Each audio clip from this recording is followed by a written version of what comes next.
Ngayong araw na to mga kabro ay dadalhin na natin itong chassis ng Rider 150 na iniwan ni Bossing from Kamiling. Dadalhin na natin to sa machine shop.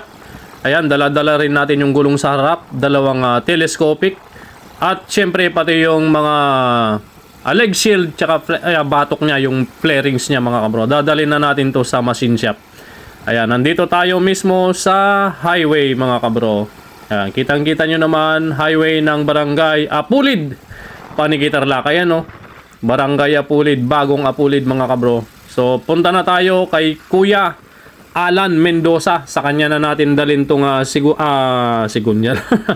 Nagkamali na naman tayo mga bro. Dalhin na natin kay Kuya Alan Mendoza itong chassis ng Rider 150. So binaklas muna natin lahat ng dapat baklasin. Binaba na natin yung makina para mas madaling i-align ni Kuya Alan yung ating chassis ng Rider 150. Okay?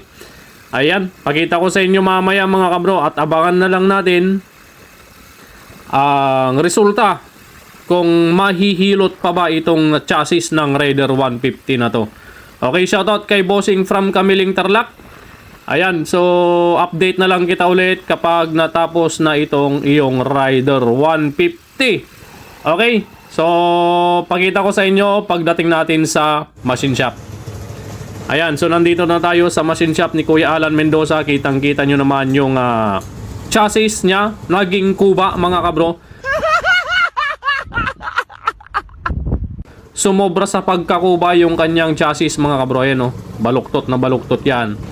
Yan, kitang-kita naman. So abangan na lang natin ang magiging resulta dito sa chassis ni Bossing. Yan.